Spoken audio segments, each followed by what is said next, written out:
নমস্কার, আমার নতুন ভিডিওতে আপনাদের সকলকে অনেক স্বাগত জানাই।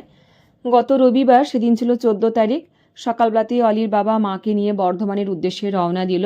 তারপরে আমিও জলখাবার বানালাম, অলিগলিকে খেতে দিলাম, নিজে খেলাম। তারপরে দেখলাম দুটো কলা ভীষণ পেকে গেছে, যে দুটো নাকি একেবারেই খাওয়া যাবে না। তাই দেখলাম ওই কলা দুটোকে দিয়ে একটা কেক বানিয়ে নিই। কেকও বানালাম, সেই কেকটা নিয়েও কিন্তু অলিকে একটু দিলাম, নিজে খেলাম, গোল্ডিকে দিলাম।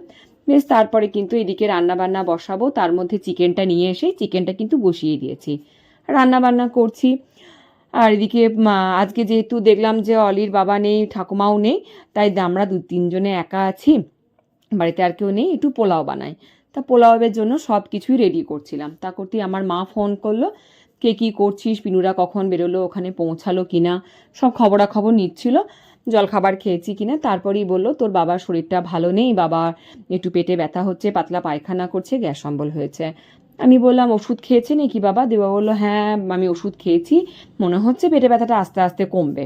হ্যাঁ ঠিক আছে, তাহলে কমে যাবে হয়তো। আর সেরকমভাবে তারপরে আর কোনো কিছু খবরও নিইনি। পেটে ব্যথা হচ্ছে, সাধারণভাবে হতেই পারে পেটে ব্যথাটা। দিয়ে আমি কিন্তু এদিকে রান্না বান্না করে দুপুরবেলায় খাওয়া দাওয়া করে দুই মেয়েকে নিয়ে বিশ্রাম নিচ্ছিলাম। ততক্ষণ ঘটে গেছে মহাবিপদ। কিন্তু আমাকে আমার মা কিচ্ছু জানায়নি। আমার বাবাকে নাকি দুপুর 1:15-20 নাগাদ হসপিটালে ভর্তি করতে হয়েছে। আমার বাবার যে প্যানক্রিয়াটিসের যে প্রবলেমটা ছিল, সেটাই নাকি আবার বেড়ে গেছে, ভীষণ পেটে যন্ত্রণা। হসপিটালে ভর্তি করেছে। হসপিটালে ওখানে ভর্তি করা মাত্রই কিন্তু ওখানে বর্ধমানে অলির বাবাকে ফোন করে যে তোমার বাবাকে হসপিটালে ভর্তি করেছি, আবার খুব যন্ত্রণা পেটে, তুমি এসো।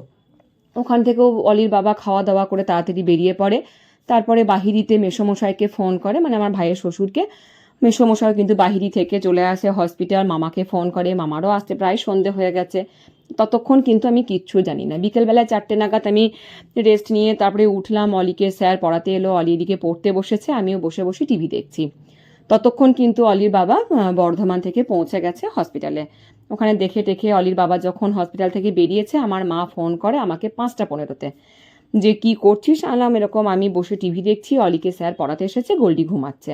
বলো তুই একটা কথা বলছিলাম, তুই তাড়াতাড়ি রেডি হয়ে হসপিটাল আয়, তোর বাবাকে হসপিটালে 1টার সময় ভর্তি করেছি।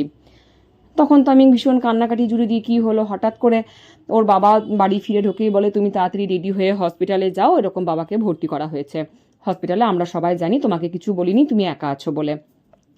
তাড়াতাড়ি করে যেমন করে হোক আমি হসপিটাল গেলাম। হসপিটালে গিয়ে দেখি হ্যাঁ আমার বাবা কিন্তু যন্ত্রণায় ভীষণ ছটফট করছে, স্লাইন চলছে, ইঞ্জেকশন দেওয়া হয়েছে, আস্তে আস্তে সুস্থ হবে তাই বলেছে ডাক্তার। এরকমভাবে তো 2 দিন বাবা হসপিটালে ভর্তি ছিল, তারপরে তো আবার নিয়ে আসা হলো বাড়ি। এখন এখানে ট্রিটমেন্ট চলছে। কিন্তু এই গত বছর আগস্ট মাসে এরকম ভীষণ যন্ত্রণা হয়, সেই যন্ত্রণা নিয়ে বর্ধমানে ভর্তি করা হয়েছিল। বর্ধমানের পর চেন্নাই নিয়ে যাওয়া হয়েছিল, ওখানে এটি মোহনকে দেখানো হলো। তারপরে কিন্তু বাবা বেশ কতটা মাস সুস্থ ছিল, আবার কিন্তু শরীরটা খারাপ।